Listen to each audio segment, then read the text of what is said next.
Good morning, everybody. My name's Darlene, and I have Parkinson's disease. I want to talk to you today a little bit about one of the aspects that's changed in my life. Not necessarily for the bad, just changed. I no longer am going to be able to travel. I'm well aware of the fact that it would be much too difficult for me or for my family to be with me to take me along. So, therefore, I have just learned to live with the fact that I'm not going to be traveling. And that's all right with me. I have traveled plenty in my life, and I'm hoping that some people will travel and visit me. But I've done lots of traveling. When we were younger, my mom was from Ireland, my father was from Canada, and she took us, I think, two or three different times over to Ireland with her so that we would get to know our relatives there. And we always had a great time.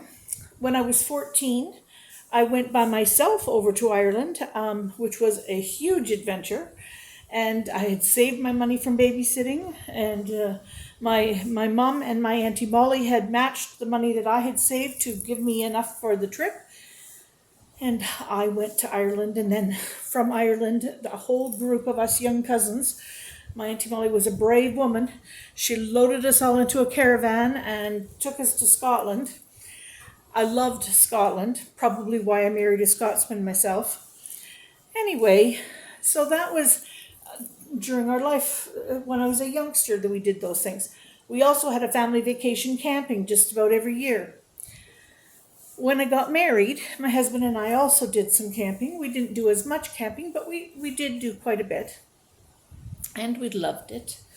Then we started to plan a big holiday.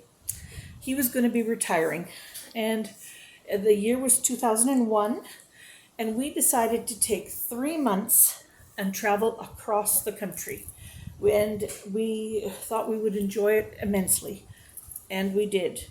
But when we got all the way across the country to Nova Scotia, we realized we loved Nova Scotia, loved it. And so, therefore, when we came back after that holiday, we made plans for 5 years from then to move to Nova Scotia. So in 2006, we left our children here in Calgary and we moved across the country. It was spectacular. We had a very, very lovely time for the 10 years that we were there, and we miss everybody a lot. But things changed. We needed to be closer to our children, and so we came back.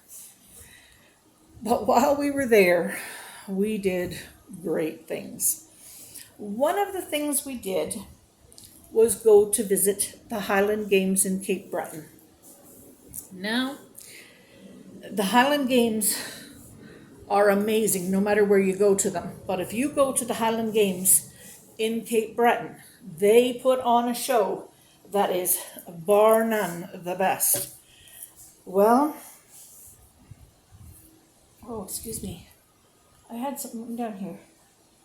Oh, right. I'm going to back up before we get to the Highland Games.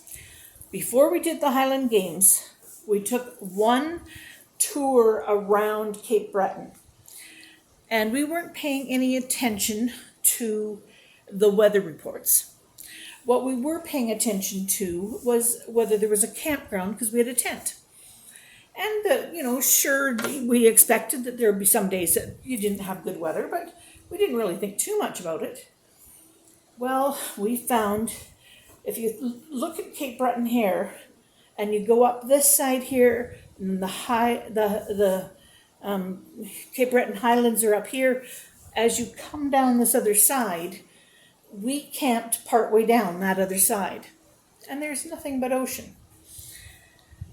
We pulled into the yard, and they said, "Oh yes, you can camp here. Anywhere. It's a big open field. You just put your tent wherever you'd like it." There was one other vehicle there, and I said to my husband, "Don't you think it's kind of strange? It's summer, and there's only one other camper." And he said, "Yeah, that is kind of strange." But anyway, out we got. We had to find a place, so out we got. We pitched our little tent, And we got in, we were laying in the tent, and the wind started, and the rain started. Now, where we were, there was flat land, then there was a slight raise up, and there was a train track that went along, and then there was the ocean. That close. So we're there, and then the rain picked up, and the wind picked up, and I said to him, "This isn't an ordinary storm. Let's listen to the car radio." So we went into the car and listened to the car radio, and yes, it was the tail end of a hurricane that was coming through. So I said to him, "Our tent is not a flotation device. If it blows into the ocean, we are going to sink and drown." And he says, "Well, I'll hold it down. You stay in the car." So he lay in the tent, and I looked out the car window, and I could see the tent flap pushing all the way down. It was literally hitting him in the face. But he wasn't going to admit defeat. Not my Bill. No, he stayed there all night, guarded the tent, and we loaded up the next day and said, "We camped in a hurricane." Great adventure, but stupid as all get out. So then a few days later was the Highland Games. So we went over to Antigonish, which is where the Highland Games were, and we were having fun. Now, I don't know about everybody else, but when I go on a holiday, I usually make sure that I've got new clothes, or at least all my clothing is all washed and cleaned and folded and all the rest of it, because you don't want to be doing laundry when you're away. Well, I had decided I had a lovely pair of leather strappy sandals. They were starting to look a little bit grungy, and they were comfortable. I didn't want to replace them. I'm going to put them in the washing machine. So I put them in the washing machine with my rest of my clothes, and oh, they came out beautiful. They really did. They look gorgeous. So anyway, I was wearing them around the Cape Breton Highland field, and the rain came on. So as the rain came on, we decided that we were going to take shelter underneath this little umbrella. I don't know what we thought this little sun umbrella was going to do. It was pouring. But we sat there, and then we realized it's going to be too far. We're going to be far too wet if we leave up from here to try to get to the car. We're just going to have to stay here till this passes. Well, just as it was passing, we decided to make a run for it. And as we were running across the field, what happened to my beautiful shoes? When I washed them in the washing machine, the soap residue trapped itself in the leather. And as the rain hit it, it created what it's supposed to create, bubbles. And as I would run and my foot would hit the ground, it would go psh, psh. And I had little foaming feet as I was running across. There was actually people taking pictures of my feet. Somewhere out there, people are laughing at the fact that I had two little mounds of bubbles constantly going.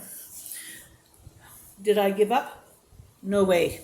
I dried them out and I wore them again. And I had those for probably 2 more years. But anyway, we laugh about the holidays that we have had.